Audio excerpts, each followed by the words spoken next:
فیضان عید الفطر۔ الحمدللہ رب العالمین والصلاة والسلام علی خاتم النبیین، اما بعد فاعوذ باللہ من الشیطان الرجیم، بسم اللہ الرحمن الرحیم۔ فیضان عید الفطر۔ مولا علی نے خالی ہتھیلی پر دم کیا اور ایک بار کسی بھکاری نے کفار سے سوال کیا۔ انہوں نے مذاقاً امیر المومنین حضرت سیدنا مولا علی مشکل کشا علی المرتضیٰ شیر خدا رضی اللہ عنہ کے پاس بھیج دیا، جو کہ سامنے تشریف فرما تھے۔ اس نے حاضر ہو کر دست سوال دراز کیا۔ آپ رضی اللہ عنہ نے 10 بار درود شریف پڑھ کر اس کی ہتھیلی پر دم کر دیا اور فرمایا مٹھی بند کر لو اور جن لوگوں نے بھیجا ہے ان کے سامنے جا کر کھول دو۔ کفار ہنس رہے تھے کہ خالی پھونک مارنے سے کیا ہوتا ہے، مگر جب سائل نے ان کے سامنے جا کر مٹھی کھولی تو اس میں 1 دینار تھا۔ یہ کرامت دیکھ کر کئی کافر مسلمان ہو گئے۔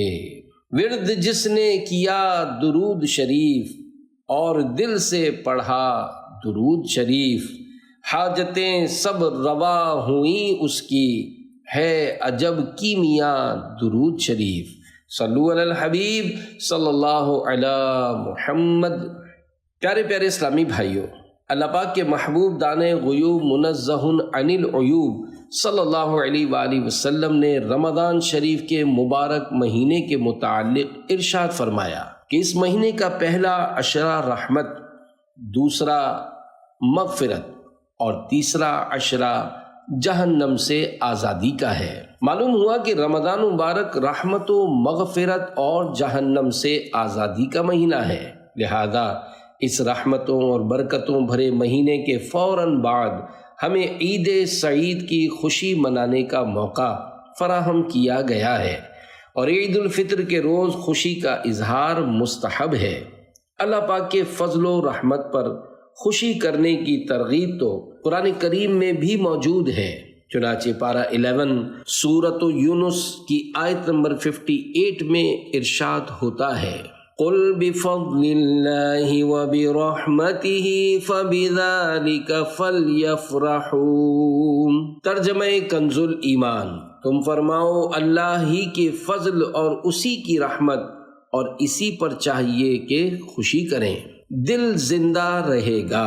نبیوں کے سلطان رحمت عالمیان سردار دو جہان محبوب رحمان صلی اللہ علیہ وآلہ وسلم کا فرمان برکت نشان ہے، جس نے عیدین کی رات یعنی شب عید الفطر اور شب عید الاضحیٰ طلب ثواب کے لیے قیام کیا، اس دن اس کا دل نہیں مرے گا جس دن لوگوں کے دل مر جائیں گے۔ جنت واجب ہو جاتی ہے۔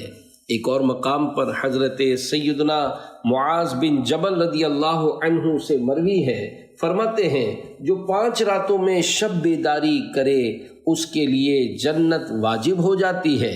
ذوالحجہ شریف کی 8ویں، 9ویں اور 10ویں رات، اس طرح 3 راتیں تو یہ ہوئیں، اور چوتھی عید الفطر کی رات، 5ویں شعبان المعظم کی 15ویں رات یعنی شب براءت۔ معافی کا اعلان عام۔ حضرت سیدنا عبداللہ ابن عباس رضی اللہ عنہما کی ایک روایت میں یہ بھی ہے، جب عید الفطر کی مبارک رات تشریف لاتی ہے تو اسے لیلۃ الجائزہ یعنی انعام کی رات کے نام سے پکارا جاتا ہے۔ جب عید کی صبح ہوتی ہے تو اللہ پاک اپنے معصوم فرشتوں کو تمام شہروں میں بھیجتا ہے، چنانچہ وہ فرشتے زمین پر تشریف لا کر سب گلیوں اور راہوں کے سروں پر کھڑے ہو جاتے ہیں اور اس طرح ندا دیتے ہیں، اے امت محمد صلی اللہ علیہ وآلہ وسلم، اس رب کریم عز و جل کی بارگاہ کی طرف چلو جو بہت زیادہ عطا کرنے والا اور بڑے سے بڑا گناہ معاف فرمانے والا ہے۔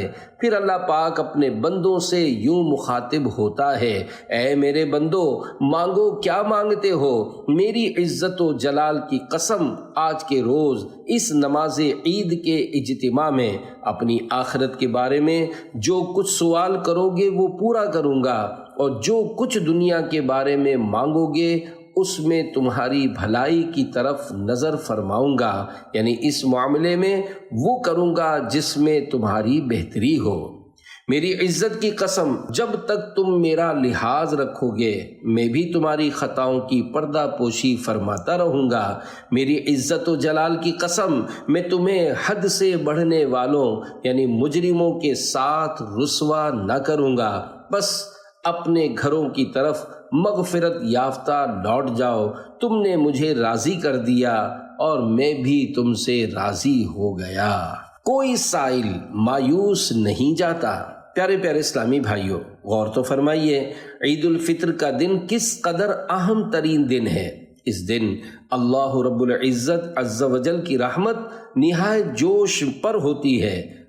دربار خداوندی عز و جل سے کوئی سائل مایوس نہیں لوٹایا جاتا۔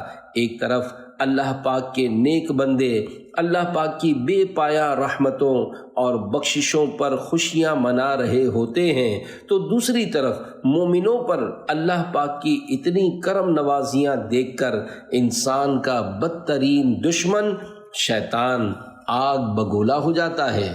چنانچہ شیطان کی بدحواسی، حضرت سیدنا وہب بن منبہ رحمت اللہ علیہ فرماتے ہیں، جب بھی عید آتی ہے شیطان چلا چلا کر روتا ہے۔ اس کی بدحواسی دیکھ کر تمام شیاطین اس کے گرد جمع ہو کر پوچھتے ہیں، اے آقا آپ کیوں غضبناک اور اداس ہیں؟ وہ کہتا ہے، ہائے افسوس، اللہ پاک نے آج کے دن امت محمد صلی اللہ علیہ وآلہ وسلم کو بخش دیا ہے، لہذا تم انہیں لذات اور نفسانی خواہشات میں مشغول کر دو۔ کیا شیطان کامیاب ہے؟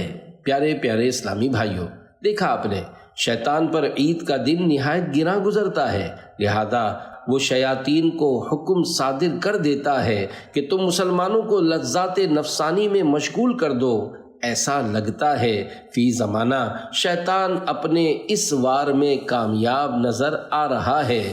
عید کی آمد پر ہونا تو یہ چاہیے کہ عبادات و حسنات کی کثرت و بہتات کر کے رب کائنات عز و جل کا زیادہ سے زیادہ شکر ادا کیا جائے، مگر افسوس، 100 کروڑ افسوس، اب اکثر مسلمان عید سعید کا حقیقی مقصد ہی بلا بیٹھے ہیں۔ واہ حسرتا، اب تو عید منانے کا یہ انداز ہو گیا ہے کہ بیہودہ نقش و نگار بلکہ معاذ اللہ عز و جل جاندار کی تصویر والے بھڑکیلے کپڑے پہنے جاتے ہیں۔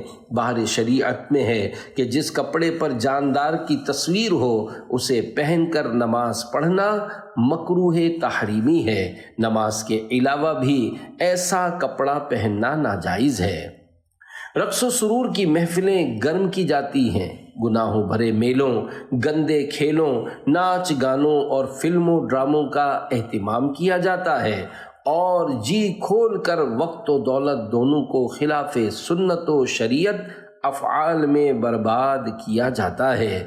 افسوس، 100,000 افسوس، اب اس مبارک دن کو کس قدر غلط کاموں میں گزارا جانے لگا ہے۔ میرے اسلامی بھائیوں، ان خلاف شرع باتوں کے سبب ہو سکتا ہے کہ یہ عید سعید ناشکروں کے لیے یوم وعید بن جائے۔ للہ اپنے حال پر رحم کیجیے، فیشن پرستی اور فضول خرچی سے باز آ جائیے۔ اللہ پاک نے فضول خرچوں کو قرآن پاک میں شیطانوں کا بھائی قرار دیا ہے۔ چنانچہ پارہ 15 سورۃ بنی اسرائیل کی آیت نمبر 26 اور 27 میں ارشاد ہوتا ہے، وَلَا تُبَذِّرْ تَبْذِيرًا إِنَّ الْمُبَذِّرِينَ كَانُوا إِخْوَانَ الشَّيَاطِينِ وَكَانَ الشَّيْطَانُ لِرَبِّهِ كَفُورًا۔ ترجمہ کنز ایمان، اور فضول نہ اڑا، بے شک اڑانے والے شیطانوں کے بھائی ہیں، اور شیطان اپنے رب کا بڑا ناشکرا ہے۔ مکتبۃ المدینہ کی مطبوعہ تفسیر صراط الجنان جلد 5 صفحہ 447 تا 448 پر ان آیات مبارکہ کے تحت ہے، وَلَا تُبَذِّرْ تَبْذِيرًا، اور فضول خرچی نہ کرو، یعنی اپنا مال ناجائز کام میں خرچ نہ کرو۔ حضرت عبداللہ بن مسعود رضی اللہ عنہ سے تبذیر کے متعلق سوال کیا گیا تو آپ رضی اللہ عنہ نے فرمایا کہ جہاں مال خرچ کرنے کا حق ہے اس کی بجائے کہیں اور خرچ کرنا تبذیر ہے، لہذا اگر کوئی شخص اپنا پورا مال حق یعنی اس کے مصرف میں خرچ کر دے تو وہ فضول خرچی کرنے والا نہیں، اور اگر کوئی ایک درہم بھی باطل یعنی ناجائز کام میں خرچ کر دے تو وہ فضول خرچی کرنے والا ہے۔ اسراف کی 11 تعریفات۔ اسراف بلا شبہ ممنوع اور ناجائز ہے، اور علماء کرام نے اس کی مختلف تعریفات بیان کی ہیں۔ ان میں سے 11 تعریفات درج ذیل ہیں۔ نمبر 1، غیر حق میں صرف کرنا۔ نمبر 2، اللہ پاک کے حکم کی حد سے بڑھنا۔ نمبر 3، ایسی بات میں خرچ کرنا جو شرع مطہر یا مروت کے خلاف ہو۔ اول یعنی خلاف شریعت خرچ کرنا حرام ہے، اور ثانی یعنی خلاف مروت خرچ کرنا مکروہ تنزیہی۔ نمبر 4، طاعت الہی کے غیر میں صرف کرنا۔ نمبر 5، شرعی حاجت سے زیادہ استعمال کرنا۔ نمبر 6، غیر طاعت میں یا بلا حاجت خرچ کرنا۔ نمبر 7، دینے میں حق کی حد سے کمی یا زیادتی کرنا۔ نمبر 8، ذلیل غرض میں کثیر مال خرچ کر دینا۔ نمبر 9، حرام میں سے کچھ یا حلال کو اعتدال سے زیادہ کھانا۔ 10، لائق و پسندیدہ بات میں لائق مقدار سے زیادہ صرف کر دینا۔ 11، بے فائدہ خرچ کرنا۔ اسراف کی واضح تر تعریف غیر حق میں مال خرچ کرنا۔ اعلیٰ حضرت امام احمد رضا خان رحمۃ اللہ علیہ ان تعریفات کو ذکر کرنے اور ان کی تحقیق و تفصیل بیان کرنے کے بعد فرماتے ہیں، ہمارے کلام کا ناظر یعنی نظر کرنے والا خیال کر سکتا ہے کہ ان تمام تعریفات میں سب سے جامع و مانع و واضح تر تعریف اول ہے، اور کیوں نہ ہو کہ یہ اس عبداللہ کی تعریف ہے جسے رسول اللہ صلی اللہ علیہ وآلہ وسلم علم کی گٹھڑی فرماتے، اور جو خلفائے اربعہ رضی اللہ تعالی عنہم کے بعد تمام جہان سے علم میں زائد ہے، اور ابو حنیفہ جیسے امام الائمہ کا مورث علم ہے رضی اللہ تعالی عنہ وعنہم اجمعین۔ تبذیر اور اسراف میں فرق۔ اعلیٰ حضرت امام احمد رضا خان رحمۃ اللہ علیہ نے تبذیر اور اسراف میں فرق سے متعلق جو کلام ذکر فرمایا، اس کا خلاصہ یہ ہے کہ تبذیر کے بارے میں علماء کرام کے 2 قول ہیں۔ نمبر 1، تبذیر اور اسراف دونوں کے معنی ناحق صرف کرنا ہے۔ یہی صحیح ہے کہ یہی قول حضرت عبداللہ بن مسعود اور حضرت عبداللہ بن عباس اور عام صحابہ کرام رضی اللہ تعالی عنہم کا ہے۔ نمبر 2، تبذیر اور اسراف میں فرق ہے۔ تبذیر خاص گناہوں میں مال برباد کرنے کا نام ہے، اس صورت میں اسراف تبذیر سے عام ہوگا کہ ناحق صرف کرنا عبث میں صرف کرنے کو بھی شامل ہے، اور عبث مطلقاً گناہ نہیں، تو چونکہ اسراف ناجائز ہے اس لیے یہ خرچ کرنا معصیت ہوگا، مگر جس میں خرچ کیا وہ خود معصیت نہ تھا، اور عبارت لا تعطی فی المعاصی اس کی نافرمانی میں مت دے کا ظاہر یہی ہے کہ وہ کام خود ہی معصیت ہو۔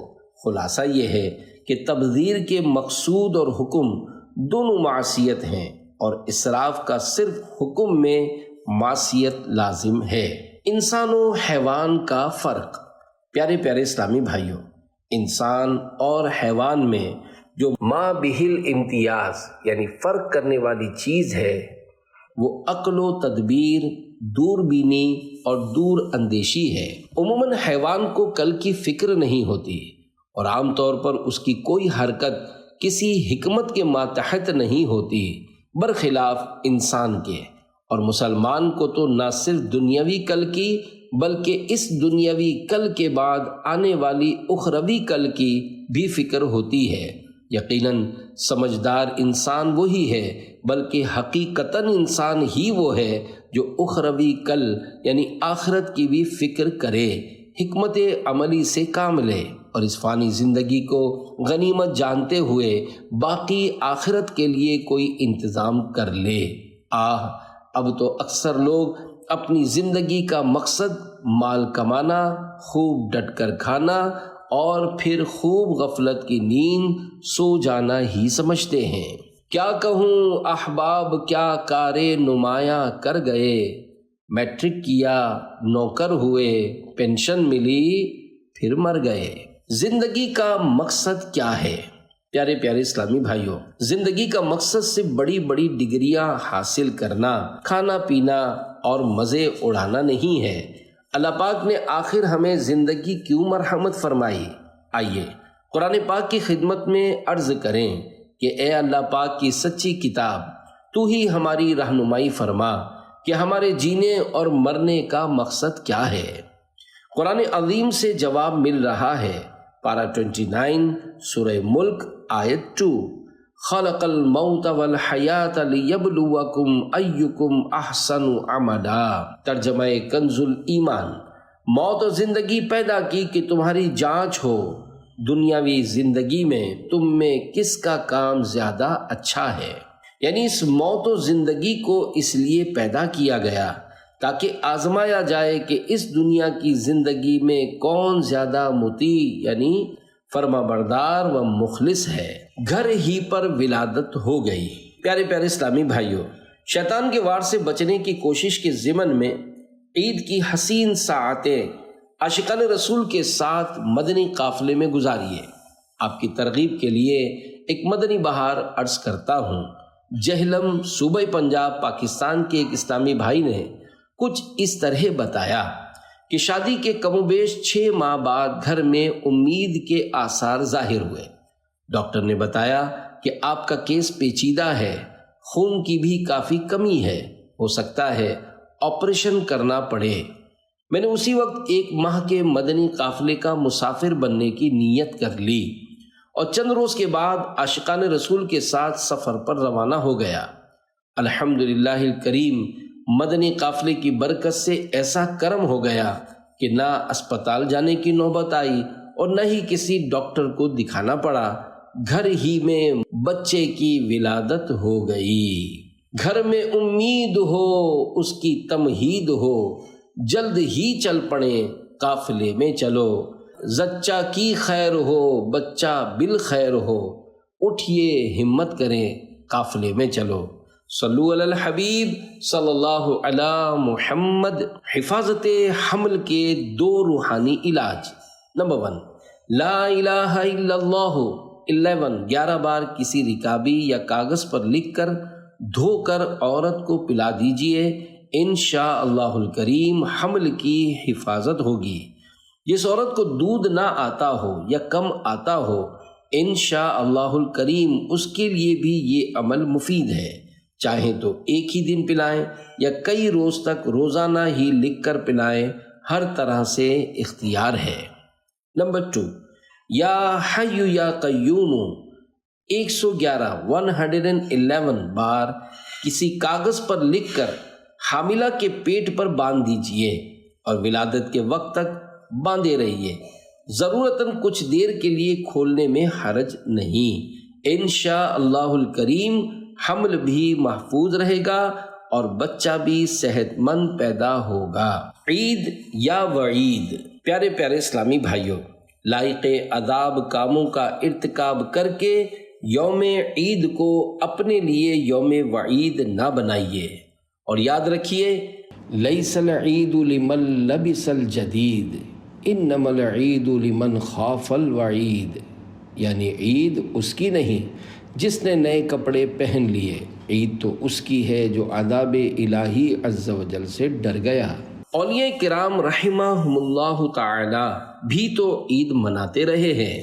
پیارے پیارے اسلامی بھائیوں، آج کل گویا لوگ صرف نئے نئے کپڑے پہننے اور عمدہ کھانے تناول کرنے کو ہی معاذ اللہ عید سمجھ بیٹھے ہیں۔ ذرا غور تو کیجئے، ہمارے بزرگان دین رحمہم اللہ المبین بھی تو آخر عید مناتے رہے ہیں، مگر ان کی عید منانے کا انداز ہی نرالا رہا ہے۔ وہ دنیا کی لذتوں سے کوسوں دور بھاگتے رہے ہیں اور ہر حال میں اپنے نفس کی مخالفت کرتے رہے ہیں۔ چنانچہ عید کا انوکھا کھانا، حضرت سیدنا ذوالنون مصری رحمۃ اللہ علیہ نے 10 برس تک کوئی لذیذ کھانا تناول نہ فرمایا۔ نفس چاہتا رہا اور آپ رحمۃ اللہ علیہ نفس کی مخالفت فرماتے رہے۔ ایک بار عید مبارک کی مقدس رات کو دل نے مشورہ دیا کہ کل اگر عید سعید کے روز کوئی لذیذ کھانا کھا لیا جائے تو کیا حرج ہے۔ اس مشورے پر آپ رحمۃ اللہ علیہ نے بھی دل کو آزمائش میں مبتلا کرنے کی غرض سے فرمایا، میں اولاً 2 رکعت نفل میں پورا قرآن پاک ختم کروں گا۔ اے میرے دل، تو اگر اس بات میں میرا ساتھ دے تو کل لذیذ کھانا مل جائے گا۔ لہذا آپ رحمۃ اللہ علیہ نے 2 رکعت ادا کی اور ان میں پورا قرآن کریم ختم کیا۔ آپ رحمۃ اللہ علیہ کے دل نے اس امر میں آپ رحمۃ اللہ علیہ کا ساتھ دیا، یعنی دونوں رکعتیں دل جمعی کے ساتھ ادا کر لی گئیں۔ آپ رحمۃ اللہ علیہ نے عید کے دن لذیذ کھانا منگوایا، نوالا اٹھا کر منہ میں ڈالنا ہی چاہتے تھے کہ بے قرار ہو کر پھر رکھ دیا اور نہ کھایا۔ لوگوں نے اس کی وجہ پوچھی تو فرمایا، جس وقت میں نوالا منہ کے قریب لایا تو میرے نفس نے کہا، دیکھا میں آخر اپنی 10 سال پرانی خواہش پوری کرنے میں کامیاب ہو گیا نا۔ میں نے اسی وقت کہا کہ اگر یہ بات ہے تو میں تجھے کامیاب نہ ہونے دوں گا اور ہرگز ہرگز لذیذ کھانا نہ کھاؤں گا۔ چنانچہ آپ رحمۃ اللہ علیہ نے لذیذ کھانا کھانے کا ارادہ ترک کر دیا۔ اتنے میں ایک شخص لذیذ کھانے کا طبق اٹھائے حاضر ہوا اور عرض کی، یہ کھانا میں نے رات اپنے لیے تیار کیا تھا۔ رات جب سویا تو قسمت انگڑائی لے کر جاگ اٹھی۔ خواب میں تاجدار رسالت صلی اللہ علیہ وآلہ وسلم کی زیارت کی سعادت حاصل ہوئی۔ میرے پیارے پیارے اور میٹھے میٹھے آقا صلی اللہ علیہ وآلہ وسلم نے مجھ سے ارشاد فرمایا، اگر تو کل قیامت کے روز بھی مجھے دیکھنا چاہتا ہے تو یہ کھانا ذوالنون رحمت اللہ علیہ کے پاس لے جا اور ان سے جا کر کہہ کہ حضرت محمد بن عبداللہ بن عبد المطلب صلی اللہ علیہ وآلہ وسلم فرماتے ہیں کہ دم بھر کے لیے نفس کے ساتھ صلح کر لو اور چند نوالے اس لذیذ کھانے سے کھا لو۔ حضرت سیدنا ذوالنون مصری رحمۃ اللہ علیہ یہ سن کر جھوم اٹھے اور کہنے لگے، میں فرما بردار ہوں، میں فرما بردار ہوں، اور لذیذ کھانا کھانے لگے۔ اللہ رب العزت عز و جل کی ان پر رحمت ہو اور ان کے صدقے ہماری بے حساب مغفرت ہو، آمین بجاہ خاتم النبیین صلی اللہ علیہ وآلہ وسلم۔ رب ہے معطی یہ ہیں قاسم، رزق اس کا ہے کھلاتے یہ ہیں، ٹھنڈا ٹھنڈا میٹھا میٹھا پیتے ہم ہیں پلاتے یہ ہیں۔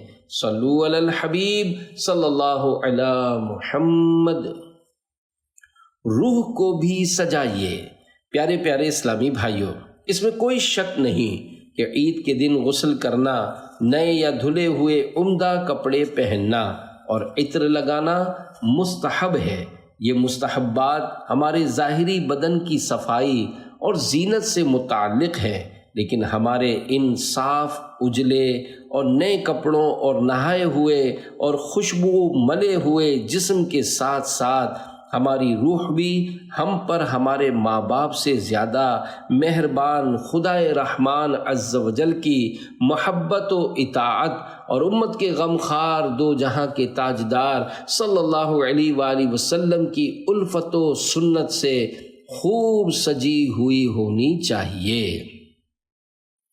نجاست پر چاندی کا ورق، ذرا سوچئے تو صحیح، روزہ ایک بھی نہ رکھا ہو، سارا ماہ رمضان اللہ پاک کی نافرمانیوں میں گزرا ہو، بجائے عبادات کے ساری راتیں فلم بینیوں، گانے باجوں اور آوارہ گردیوں میں گزری ہوں، اپنے جسم و روح کو دن رات گناہوں میں ملوث رکھا ہو، اور آج عید کے دن انگلش فیشن والے بے ڈھنگے کپڑے پہن بھی لیے تو اسے یوں سمجھیے کہ گویا ایک نجاست تھی جس پر چاندی کا ورق چسپاں کر کے اس کی نمائش کر دی گئی۔ عید کس کے لیے ہے؟ سرکار صلی اللہ علیہ وآلہ وسلم کی محبت سے سرشار دیوانوں، سچی بات تو یہی ہے کہ عید ان خوش بختوں مسلمانوں کا حصہ ہے جنہوں نے ماہ محترم رمضان مبارک کے روزوں، نمازوں اور دیگر عبادتوں میں گزارا، تو یہ عید ان کے لیے اللہ پاک کی طرف سے مزدوری ملنے کا دن ہے۔ ہمیں تو اللہ پاک سے ڈرتے رہنا چاہیے کہ ماہ محترم کا ہم حق ادا ہی نہ کر سکے۔ سیدنا عمر فاروق رضی اللہ عنہ کی عید۔ حضرت علامہ مولانا عبد المصطفیٰ اعظمی رحمۃ اللہ علیہ فرماتے ہیں، عید کے دن چند حضرات مکان عالی شان پر حاضر ہوئے تو کیا دیکھا کہ امیر المومنین حضرت سیدنا عمر فاروق اعظم رضی اللہ عنہ دروازہ بند کر کے زار و قطار رو رہے ہیں۔ لوگوں نے حیران ہو کر عرض کی، یا امیر المؤمنین رضی اللہ عنہ، آج تو عید ہے جو کہ خوشی منانے کا دن ہے، خوشی کی جگہ یہ رونا کیسا؟ آپ رضی اللہ عنہ نے آنسو پہنچتے ہوئے فرمایا، ہذا یوم العید وہذا یوم الوعید، یعنی یہ عید کا دن بھی ہے اور وعید کا دن بھی۔ جس کے نماز و روزے مقبول ہو گئے بلا شبہ اس کے لیے آج عید کا دن ہے، لیکن جس کے نماز و روزے رد کر کے اس کے منہ پر مار دیے گئے اس کے لیے تو آج وعید کا دن ہے۔ مزید ان کے سارن فرمایا، اور میں تو اس خوف سے رو رہا ہوں کہ انا لا ادری امن المقبولین ام من المطرودین، یعنی مجھے یہ معلوم نہیں کہ میں مقبول ہوا ہوں یا رد کر دیا گیا ہوں۔ عید کے دن عمر یہ رو رو کر بولے، نیکوں کی عید ہوتی ہے۔ اللہ رب العزت عز و جل کی ان پر رحمت ہو اور ان کے صدقے ہماری بے حساب مغفرت ہو، آمین بجاہ خاتم النبیین صلی اللہ علیہ وآلہ وسلم۔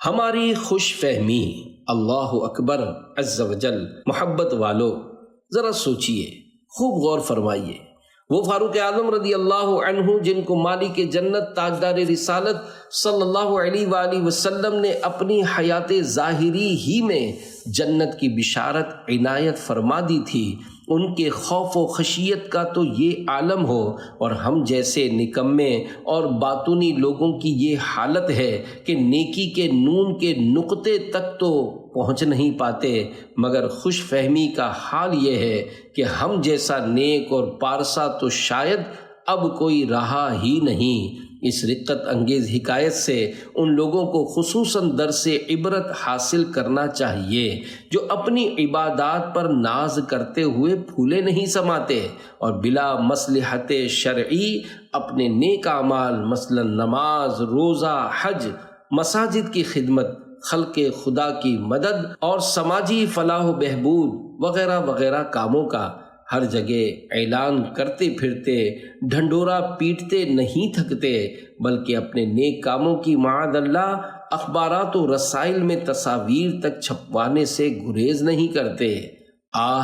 ان کا ذہن کس طرح بنایا جائے، ان کو اخلاص نیت کی سوچ کس طرح فراہم کی جائے، انہیں کس طرح باور کرایا جائے کہ اپنی نیکیوں کا اعلان کرنے میں ریاکاری کی آفت میں پڑنے کا شدید خدشہ ہے، اور اپنا فوٹو چھپوانا، توبہ توبہ، اپنے اعمال کی نمائش کا اتنا شوق کہ فوٹو جیسے حرام ذریعے کو بھی نہ چھوڑا گیا۔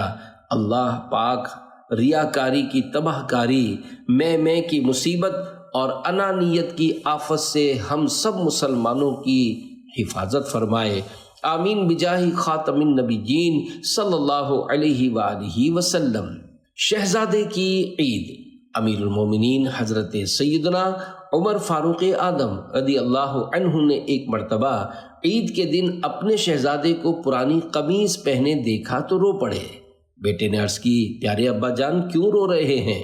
فرمایا، میرے لال، مجھے اندیشہ ہے کہ آج عید کے دن جب لڑکے تمہاری اس پرانی قمیص میں دیکھیں تو کہیں تمہارا دل نہ ٹوٹ جائے۔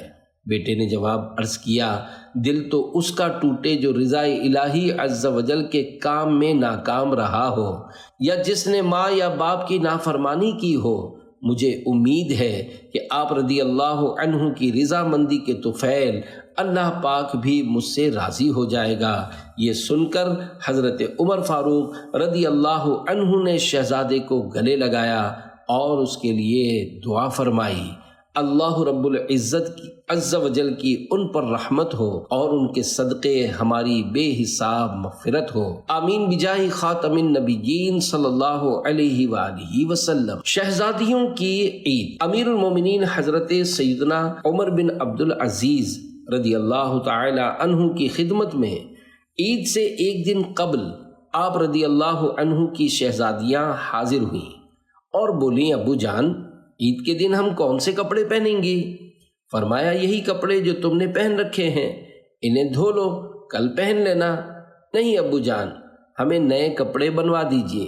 بچیوں نے ضد کرتے ہوئے کہا۔ آپ رضی اللہ تعالی عنہ نے فرمایا، میری بچیوں، عید کا دن اللہ رب العزت عز و جل کی عبادت کرنے، اس کا شکر بجا لانے کا دن ہے، نئے کپڑے پہننا ضروری تو نہیں۔ ابو جان، آپ کا فرمانا بے شک درست ہے، لیکن ہماری سہیلیاں ہمیں طعنے دیں گی کہ تم امیر المومنین کی لڑکیاں ہو اور عید کے روز بھی وہی پرانے کپڑے پہن رکھے ہیں۔ یہ کہتے ہوئے بچیوں کی آنکھوں میں آنسو بھر آئے۔ بچیوں کی باتیں سن کر امیر المومنین رضی اللہ عنہ کا دل بھی پسیج گیا۔ خازن یعنی وزیر مالیات کو بلا کر فرمایا، مجھے 1 ماہ کی تنخواہ پیشگی لا دو۔ خازن نے عرض کی، حضور، کیا آپ کو یقین ہے کہ آپ 1 ماہ تک زندہ رہیں گے؟ فرمایا، جزاک اللہ، بے شک تم نے صحیح اور عمدہ بات کہی۔ خازن چلا گیا۔ آپ رضی اللہ عنہ نے بچیوں سے فرمایا، پیاری بیٹیوں، اللہ و رسول عز و جل و صلی اللہ علیہ وآلہ وسلم کی رضا پر اپنی خواہشات قربان کر دو، اللہ رب العزت عز و جل کی ان پر رحمت ہو اور ان کے صدقے ہماری بے حساب مغفرت ہو، آمین بجاہ خاتم النبیین صلی اللہ علیہ وآلہ وسلم۔ والد مرحوم پر کرم۔ احتیاطوں بھرا دینی ذہن بنانے کے لیے مدنی قافلے میں سفر کی سعادت حاصل کیجیے۔ مدنی قافلے کی برکتوں کے کیا کہنے۔ نشتر بستی باب المدینہ کراچی کے ایک اسلامی بھائی نے اپنے والد مرحوم کو خواب میں انتہائی کمزوری کی حالت میں برہنہ کسی کے سہارے پر چلتا ہوا دیکھا۔ انہیں تشویش ہوئی۔ انہوں نے ایثار ثواب کی نیت سے ہر ماہ 3 دن کے مدنی قافلے میں سفر کی نیت کر لی اور سفر شروع بھی کر دیا۔ تیسرے ماہ مدنی قافلے سے واپسی کے بعد جب گھر پر سوئے تو انہوں نے خواب میں یہ دلکش منظر دیکھا کہ والد مرحوم سبز سبز لباس زیبتن کیے بیٹھے مسکرا رہے ہیں اور ان پر بارش کی ہلکی پھلکی پھوار برس رہی ہے۔ الحمدللہ الکریم، مدنی قافلے میں سفر کی اہمیت ان پر خوب اجاگر ہوئی اور انہوں نے پکی نیت کر لی کہ انشاءاللہ الکریم ہر ماہ 3 دن کے لیے عاشقان رسول کے ساتھ سفر جاری رکھوں گا۔ قافلے میں ذرا مانگو آ کر دعا، پاؤ گے نعمتیں قافلے میں چلو، خوب ہوگا ثواب اور ٹلے گا عذاب، پاؤ گے بخششیں قافلے میں چلو، جو کہ مفقود ہو وہ بھی موجود ہو، انشاءاللہ چلیں قافلے میں چلو۔ صلو علی الحبیب صلی اللہ علی محمد۔ حضور غوث اعظم رحمت اللہ علیہ کی عید۔ اللہ پاک کے مقبول بندوں کی ایک ایک ادا ہمارے لیے موجب 100 درس عبرت ہوتی ہے الحمدللہ الکریم، ہمارے حضور سیدنا غوث اعظم رحمۃ اللہ علیہ کی شان بے حد ارفع و اعلیٰ ہے۔ اس کے باوجود آپ رضی اللہ عنہ ہمارے لیے کیا چیز پیش فرماتے ہیں، سنیے اور عبرت حاصل کیجیے۔ خلق عید کے فردا روز عید است، خوشی در روح ہر مومن پدید است، درا روزے کے با ایما بمیرم، میرا در ملک خود آ روز عید است۔ یعنی لوگ کہہ رہے ہیں کل عید ہے، کل عید ہے، اور سب خوش ہیں، لیکن میں تو جس دن اس دنیا سے اپنا ایمان سلامت لے کر گیا، میرے لیے تو وہی دن عید ہوگا۔ سبحان اللہ عز وجل، سبحان اللہ عز وجل، کیا شان تقویٰ ہے، اتنی بڑی شان کہ اولیاء کرام رحمہم اللہ السلام کے سردار، اور اس قدر تواضع و انکسار، اس میں ہمارے لیے درس عبرت ہے، اور ہمیں سمجھایا جا رہا ہے کہ خبردار ایمان کے معاملے میں غفلت نہ کرنا، ہر وقت ایمان کی حفاظت کی فکر میں لگے رہنا، کہیں ایسا نہ ہو کہ تمہاری غفلت اور معصیت کے سبب ایمان کی دولت تمہارے ہاتھ سے نکل جائے۔ رضا کا خاتمہ بالخیر ہوگا اگر رحمت تیری شامل ہے یا غوث۔ ایک ولی کی عید۔ حضرت سیدنا شیخ نجیب الدین متوکل رحمۃ اللہ علیہ، حضرت سیدنا شیخ بابا فرید الدین گنج شکر رحمۃ اللہ علیہ کے بھائی اور خلیفہ ہیں۔ آپ رحمۃ اللہ علیہ کا لقب متوکل ہے۔ آپ رحمۃ اللہ علیہ 70 برس شہر میں رہے، اور کوئی ظاہری ذریعہ معاش نہ ہونے کے باوجود اہل و عیال نہایت اطمینان سے زندگی بسر کرتے رہے۔ ایک بار عید کے دن آپ رحمۃ اللہ علیہ کے گھر میں بہت سے مہمان جمع ہو گئے۔ گھر میں خورد و نوش یعنی کھانے پینے کا کوئی سامان نہیں تھا۔ آپ رحمۃ اللہ علیہ بالا خانے پر جا کر یاد الہی عز و جل میں مشغول ہو گئے، اور دل ہی دل میں یہ کہہ رہے تھے آج عید کا دن ہے اور میرے گھر مہمان آئے ہوئے ہیں۔ اچانک ایک شخص چھت پر ظاہر ہوا، اس نے کھانوں سے بھرا ہوا ایک خوان پیش کیا اور کہا، اے نجیب الدین، تمہارے توکل کی دھوم ملائے اعلیٰ یعنی فرشتوں میں مچی ہوئی ہے، اور تمہارا حال یہ ہے کہ تم ایسے خیال یعنی کھانا طلبی میں مشغول ہو۔ آپ رحمت اللہ علیہ نے فرمایا، حق تعالی عز و جل خوب جانتا ہے کہ میں اپنی ذات کے لیے نہیں، صرف اپنے مہمانوں کے باعث اس طرف متوجہ ہو گیا تھا۔ حضرت سیدنا نجیب الدین متوکل رحمت اللہ علیہ صاحب کرامت ہونے کے باوجود انتہائی منکسر المزاج تھے۔ آپ رحمت اللہ علیہ کی انکساری کا یہ عالم تھا کہ ایک روز ایک فقیر بہت دور سے ملاقات کے لیے آیا، اور آپ رحمت اللہ علیہ سے پوچھا کہ کیا نجیب الدین متوکل یعنی توکل کرنے والا آپ ہی ہیں؟ تو انکسارن فرمایا کہ بھائی، میں تو نجیب الدین متوکل یعنی بہت زیادہ کھانے والا ہوں۔ اللہ رب العزت کی ان پر رحمت ہو اور ان کے صدقے ہماری بے حساب مغفرت ہو، آمین بجاہ خاتم النبیین صلی اللہ علیہ وآلہ وسلم۔ کرامت کا ایک شعبہ۔ پیارے پیارے اسلامی بھائیوں، اس حکایت سے معلوم ہوا کہ اللہ پاک جب چاہتا ہے اپنے دوستوں کی ضروریات کا غیب سے انتظام فرما دیتا ہے۔ بوقت ضرورت کھانا، پانی وغیرہ ضروریات زندگی کا اچانک حاضر ہو جانا بزرگوں سے کرامت کے طور پر وقوع میں آتا ہے۔ چنانچہ شرح عقائد نصفیہ میں جہاں کرامت کی چند اقسام کا بیان ہے، وہاں یہ بھی مذکور ہے کہ ضرورت کے وقت کھانے پانی کا حاضر ہو جانا بھی کرامت ہی کا ایک شعبہ ہے۔ بزرگان دین رحمہم اللہ المبین کے خدا داد تصرفات و کرامات کا کیا کہنا، یہ ایسے مقبولان بارگاہ خداوندی عز و جل ہوتے ہیں کہ ان کی زبان پاک سے نکلی ہوئی بات اور دل میں پیدا ہونے والی خواہشات رب کائنات عز و جل اپنی رحمت سے پوری فرما دیتا ہے۔ ایک سخی کی عید۔ سیدنا عبد الرحمن بن عمرو اوزائی رحمت اللہ علیہ بیان کرتے ہیں کہ عید الفطر کی شب دروازے پر دستک ہوئی، دیکھا تو میرا ہمسایہ کھڑا تھا۔ میں نے پوچھا کہو بھائی کیسے آنا ہوا؟ اس نے کہا کل عید ہے لیکن خرچ کے لیے کچھ نہیں، اگر آپ کچھ عنایت فرما دیں تو عزت کے ساتھ ہم عید کا دن گزار لیں گے۔ میں نے اپنی بیوی سے کہا ہمارا فلاں پڑوسی آیا ہے، اس کے پاس عید کے لیے 1 پیسہ تک نہیں، اگر تمہاری رائے ہو تو جو 25 درہم ہم نے عید کے لیے رکھ چھوڑے ہیں اس کو پیش کر دیں، ہمیں اللہ پاک اور دے دے گا۔ نیک بیوی نے کہا بہت اچھا۔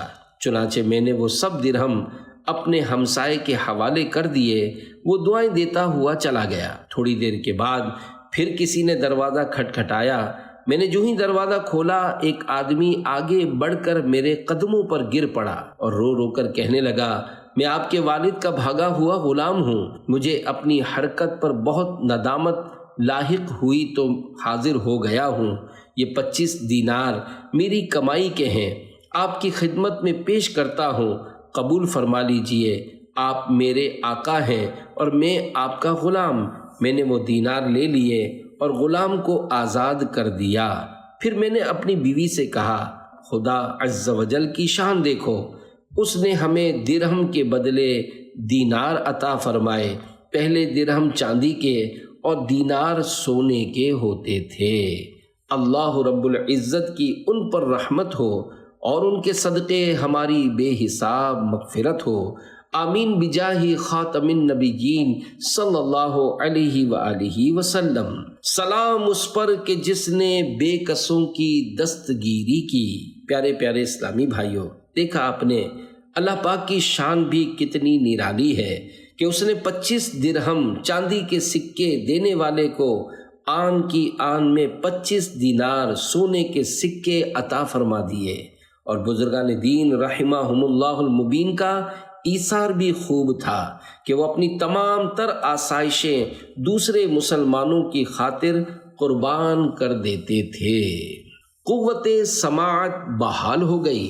پیارے پیارے اسلامی بھائیوں، اپنے دل میں عظمت مصطفیٰ صلی اللہ علیہ وآلہ وسلم بڑھانے، سینے میں شمع الفت مصطفیٰ جلانے اور عید سعید کی حقیقی خوشیاں پانے کے لیے ہو سکے تو چاند رات کو دعوت اسلامی کے مدنی قافلوں میں عاشقان رسول کے ساتھ سنتوں بھرے سفر کی سعادت حاصل کیجئے۔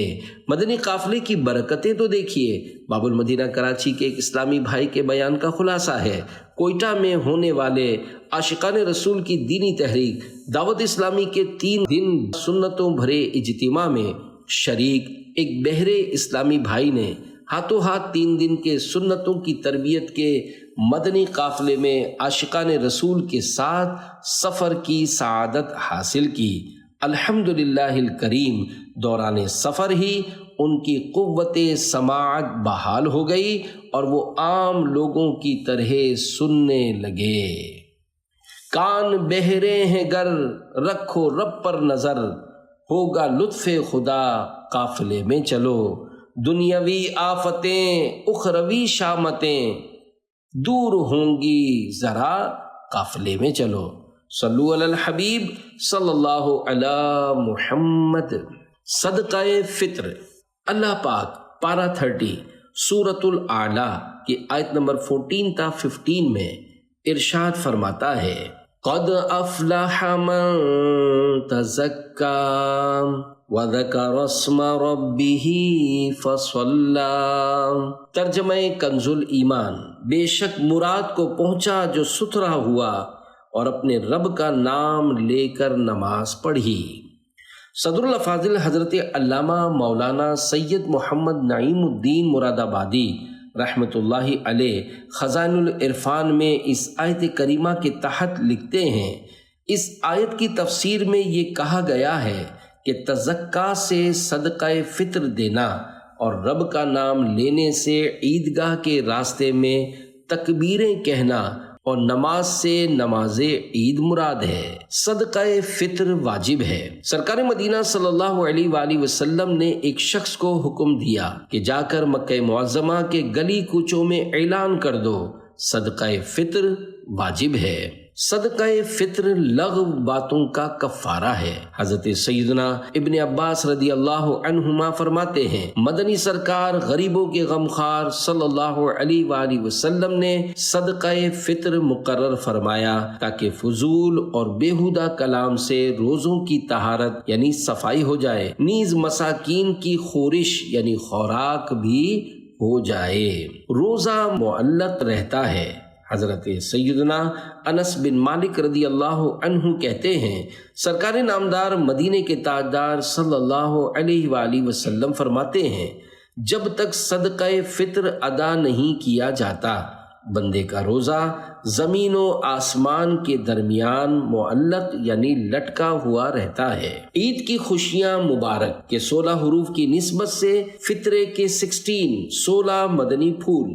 نمبر 1، صدقہ فطر ان تمام مسلمان مرد و عورت پر واجب ہے جو صاحب نصاب ہوں اور ان کا نصاب حاجات اصلیہ یعنی ضروریات زندگی مثلا رہنے کا مکان، خانہ داری کا سامان وغیرہ سے فارغ ہو۔ نمبر 2، جس کے پاس 7.5 تولہ سونا یا 52.5 تولہ چاندی یا 52.5 تولہ چاندی کی رقم یا اتنی مالیت کا مال تجارت ہو اور یہ سب حاجات اصلیہ سے فارغ ہوں یا اتنی مالیات کا حاجات اصلیہ کے علاوہ سامان ہو، اس کو صاحب نصاب کہا جاتا ہے۔ صاحب نصاب غنی، فقیر، حاجات اصلیہ وغیرہ اصطلاحات کی تفصیلی معلومات فقہ حنفی کی مشہور کتاب بحر شریعت جلد اول حصہ پنجم میں ملاحظہ فرمائیے۔ نمبر 3، صدقہ فطر واجب ہونے کے لیے عاقل و بالغ ہونا شرط نہیں بلکہ بچہ یا مجنون یعنی پاگل بھی اگر صاحب نصاب ہو تو اس کے مال میں سے ان کا ولی یعنی سرپرست ادا کرے۔ صدقہ فطر کے لیے مقدار نصاب تو وہی ہے جو زکوٰۃ کا ہے جیسا کہ مذکور ہوا، لیکن فرق یہ ہے کہ صدقہ فطر کے لیے مال کے نامی یعنی اس میں بڑھنے کی صلاحیت ہونے اور سال گزرنے کی شرط نہیں۔ اسی طرح جو چیزیں ضرورت سے زیادہ ہیں مثلا عمومی ضرورت سے زیادہ کپڑے، بے سلے جوڑے، گھریلو زینت کی اشیاء وغیرہ اور ان کی قیمت نصاب کو پہنچتی ہو تو ان اشیاء کی وجہ سے صدقہ فطر واجب ہے۔ 4، مالک نصاب مرد پر اپنی طرف سے، اپنے چھوٹے بچوں کی طرف سے اور اگر کوئی مجنون یعنی پاگل اولاد ہے چاہے وہ پاگل اولاد بالغ ہی کیوں نہ ہو تو اس کی طرف سے بھی صدقہ فطر واجب ہے۔ ہاں اگر وہ بچہ یا مجنون خود صاحب نصاب ہے تو پھر اس کے مال میں سے صدقہ فطر ادا کر دے۔ 5، مرد صاحب نصاب پر اپنی بیوی یا ماں باپ یا چھوٹے بھائی بہن اور دیگر رشتہ داروں کا فطرہ واجب نہیں۔ 6، والد نہ ہو تو دادا جان والد صاحب کی جگہ ہیں یعنی اپنے فقیر و یتیم پوتے پوتیوں کی طرف سے ان پر صدقہ فطر دینا واجب ہے۔ 7، ماں پر اپنے چھوٹے بچوں کی طرف سے صدقہ فطر دینا واجب نہیں۔ 8، باپ پر اپنی عاقل بالغ اولاد کا فطرہ واجب نہیں۔ 9، کسی صحیح مجبوری کے تحت روزے نہ رکھ سکا یا معاذ اللہ عز وجل بغیر مجبوری کے رمضان مبارک کے روزے نہ رکھے، اس پر بھی صاحب نصاب ہونے کی صورت میں صدقہ فطر واجب ہے۔ 10، بیوی یا بالغ اولاد جن کا نفقہ وغیرہ یعنی روٹی کپڑے وغیرہ کا خرچ جس شخص کے ذمے ہے وہ اگر ان کی اجازت کے بغیر ہی ان کا فطرہ ادا کر دے تو ادا ہو جائے گا۔ ہاں اگر نفقہ اس کے ذمے نہیں ہے مثلا بالغ بیٹے نے شادی کر کے گھر الگ بسا لیا اور اپنا گزارا خود ہی کر لیتا ہے تو اب اپنے نان نفقے یعنی روٹی کپڑے وغیرہ کا خود ہی ذمہ دار ہو گیا ہے، لہذا ایسی اولاد کی طرف سے بغیر اجازت فطرہ دے دیا تو ادا نہ ہوگا۔ 11، بیوی نے بغیر حکم شوہر اگر شوہر کا فطرہ ادا کر دیا تو ادا نہ ہوگا۔ 12، عید الفطر کی صبح صادق طلوع ہوتے وقت جو صاحب نصاب تھا اسی پر صدقہ فطر واجب ہے، اگر صبح صادق کے بعد صاحب نصاب ہوا تو اب واجب نہیں۔ 13، صدقہ فطر ادا کرنے کا افضل وقت تو یہی ہے کہ عید کو صبح صادق کے بعد عید کی نماز ادا کرنے سے پہلے پہلے ادا کر دیا جائے۔ اگر چاند رات یا رمضان مبارک کے کسی بھی دن بلکہ رمضان شریف سے پہلے بھی اگر کسی نے ادا کر دیا تب بھی فطرہ ادا ہو گیا اور ایسا کرنا بالکل جائز ہے۔ 14 اگر عید کا دن گزر گیا اور فطرہ ادا نہ کیا تھا تب بھی فطرہ ساقط نہ ہوا بلکہ عمر بھر میں جب بھی ادا کریں ادا ہی ہے۔ 15 صدقہ فطر کے مصارف وہی ہیں جو زکوٰۃ کے ہیں، یعنی جن کو زکوٰۃ دے سکتے ہیں انہیں فطرہ بھی دے سکتے ہیں، اور جن کو زکوٰۃ نہیں دے سکتے ان کو فطرہ بھی نہیں دے سکتے۔ 16 سادات کرام کو فطرہ نہیں دے سکتے کیونکہ یہ بنی ہاشم سے ہیں۔ بحر شریعت جلد اول صفحہ 931 پر ہے۔ بنی ہاشم کو زکوٰۃ فطرہ نہیں دے سکتے، نہ غیر انہیں دے سکے، نہ ایک ہاشمی دوسرے ہاشمی کو۔ بنی ہاشم سے مراد حضرت علی و جعفر و عقیل اور حضرت عباس و حارث بن عبد المطلب کی اولادیں ہیں۔ صدقہ فطر کی مقدار گیہوں یا اس کا آٹا یا ستو آدھا سا یعنی 2 کلو میں 80 گرام کم یا ان کی قیمت، کھجور یا منقع یا جو یا اس کا آٹا یا ستو 1 سا یعنی 4 کلو میں 160 گرام کم یا ان کی قیمت، یہ ایک صدقہ فطر کی مقدار ہے۔ بحر شریعت میں ہے اعلیٰ درجے کی تحقیق اور احتیاط یہ ہے کہ سا کا وزن 351 روپے بھر ہے 351 اور نصف سا 175 روپے 98 بھر اوپر۔ ان 4 چیزوں کے علاوہ اگر کسی چیز سے فطرہ ادا کرنا چاہیں، مثلا چاول، جوار، باجرہ یا کوئی غلہ یا کوئی اور چیز دینا چاہیں تو قیمت کا لحاظ کرنا ہوگا، یعنی وہ چیز آدھے سا گیہوں یا 1 سا جو کی قیمت کی ہو، یہاں تک کہ روٹی دیں تو اس میں بھی قیمت کا لحاظ کیا جائے گا اگرچہ گیہوں یا جو کی ہو۔ قبر میں 1000 انوار داخل ہوں۔ منقول ہے کہ جو شخص عید کے دن 300 مرتبہ سبحان اللہ و بحمدہ پڑھے اور فوت شدہ مسلمانوں کی ارواح کو اس کا ایصال ثواب کرے تو ہر مسلمان کی قبر میں 1000 انوار داخل ہوتے ہیں، اور جب وہ پڑھنے والا خود مرے گا اللہ پاک اس کی قبر میں بھی 1000 انوار داخل فرمائے گا۔ نماز عید سے قبل کی ایک سنت۔ پیارے پیارے اسلامی بھائیوں، اب ان باتوں کا بیان کیا جاتا ہے جو عیدین یعنی عید الفطر اور بقر عید دونوں میں سنت ہیں۔ چنانچہ حضرت سیدنا بریدہ رضی اللہ عنہ سے مروی ہے کہ تاجدار رسالت، شہنشاہ نبوت، پیکر جود و سخاوت، سراپا رحمت، محبوب رب العزت صلی اللہ علیہ وآلہ وسلم عید الفطر کے دن کچھ کھا کر نماز کے لیے تشریف لے جاتے تھے، اور عید الاضحیٰ کے روز اس وقت تک نہیں کھاتے تھے جب تک نماز سے فارغ نہ ہو جاتے۔ اور بخاری کی روایت حضرت سیدنا انس رضی اللہ عنہ سے ہے کہ عید الفطر کے دن نماز عید کے لیے تشریف نہ لے جاتے جب تک چند کھجوریں نہ تناول فرما لیتے اور وہ طاق ہوتیں۔ حضرت سیدنا ابو ہریرہ رضی اللہ عنہ سے روایت ہے کہ نبی رحمت، شفیع امت، شہنشاہ نبوت، تاجدار رسالت صلی اللہ علیہ وآلہ وسلم عید کو نماز عید کے لیے ایک راستے سے تشریف لے جاتے اور دوسرے راستے سے واپس تشریف لاتے۔ نماز عید کا طریقہ حنفی۔ پہلے اس طرح نیت کیجئے، میں نیت کرتا ہوں 2 رکعت نماز عید الفطر یا عید الاضحیٰ کی، 7-6 زائد تکبیروں کے، واسطے اللہ پاک کے، پیچھے اس امام کے، پھر کانوں تک ہاتھ اٹھائیے اور اللہ اکبر کہہ کر حسب معمول ناف کے نیچے باندھ لیجئے اور ثنا پڑھیے، پھر کانوں تک ہاتھ اٹھائیے اور اللہ اکبر کہتے ہوئے لٹکا دیجئے، پھر ہاتھ کانوں تک اٹھائیے اور اللہ اکبر کہہ کر لٹکا دیجئے، پھر کانوں تک ہاتھ اٹھائیے اور اللہ اکبر کہہ کر باندھ لیجئے۔ یعنی پہلی تکبیر کے بعد ہاتھ باندھیے، اس کے بعد دوسری اور تیسری تکبیر میں لٹکا دیجئے اور چوتھی میں ہاتھ باندھ لیجئے۔ اس کو یوں یاد رکھیے کہ جہاں قیام میں تکبیر کے بعد کچھ پڑھنا ہے وہاں ہاتھ باندھنے ہیں، اور جہاں نہیں پڑھنا وہاں ہاتھ لٹکانے ہیں۔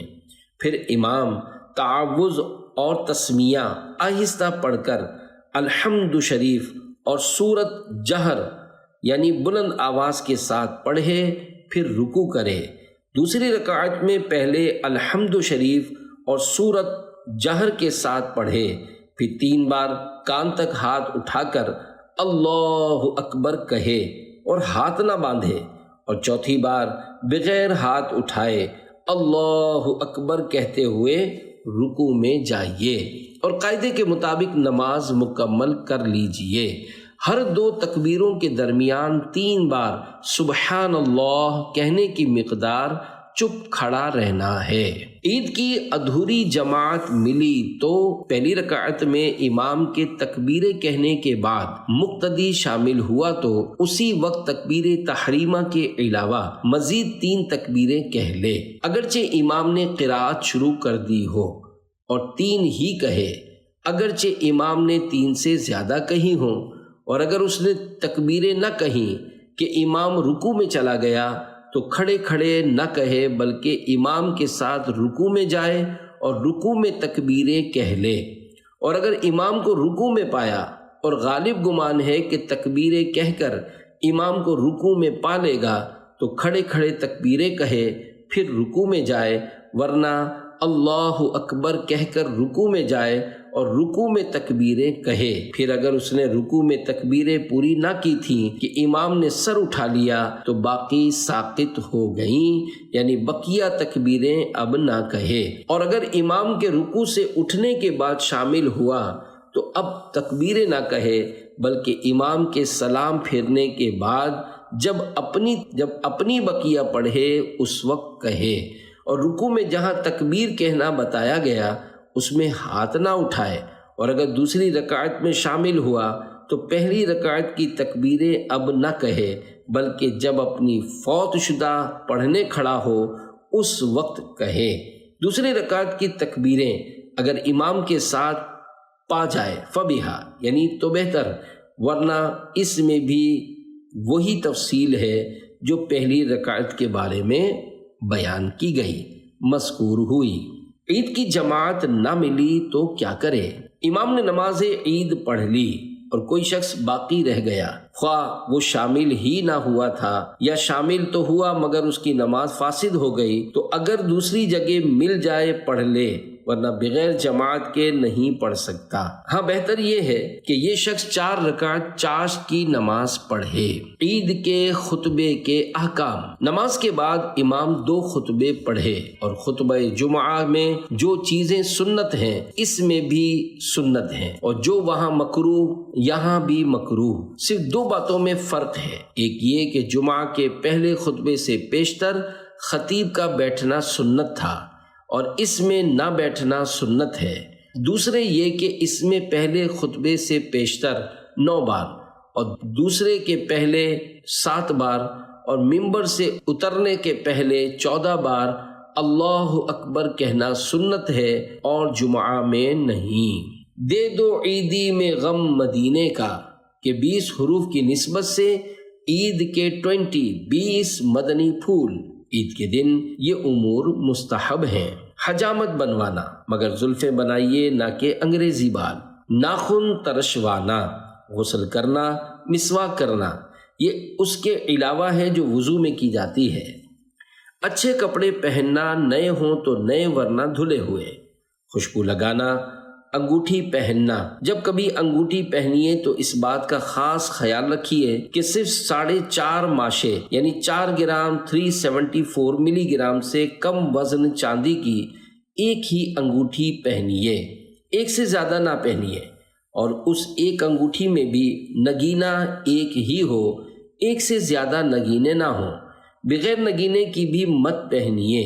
نگینے کے وزن کی کوئی قید نہیں، چاندی کا چھلا یا چاندی کے بیان کردہ وزن وغیرہ کے علاوہ کسی بھی دھات کی انگوٹھی یا چھلا مرد نہیں پہن سکتا۔ نماز فجر مسجد محلہ میں پڑھنا۔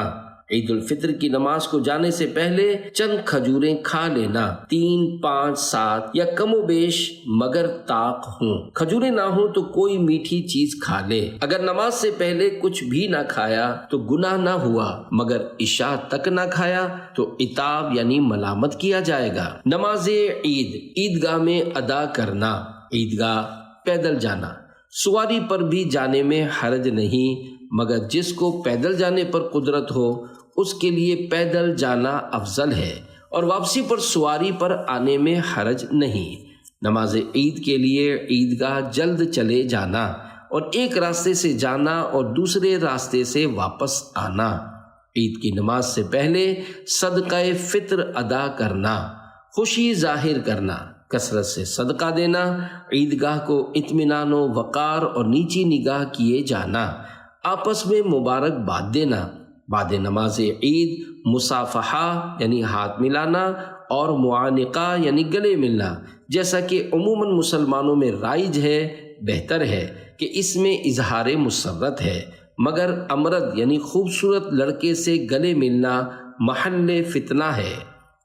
عید الفطر کی نماز کے لیے جاتے ہوئے راستے میں آہستہ سے تکبیر کہیے، اور نماز عید اضحیٰ کے لیے جاتے ہوئے راستے میں بلند آواز سے تکبیر کہیے۔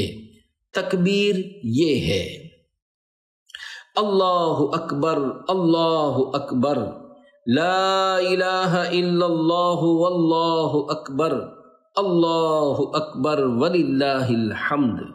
ترجمہ: اللہ عز و جل سب سے بڑا ہے، اللہ عز و جل سب سے بڑا ہے، اللہ عز و جل کے سوا کوئی عبادت کے لائق نہیں، اور اللہ عز و جل سب سے بڑا ہے، اللہ عز و جل سب سے بڑا ہے، اور اللہ عز و جل ہی کے لیے تمام خوبیاں ہیں۔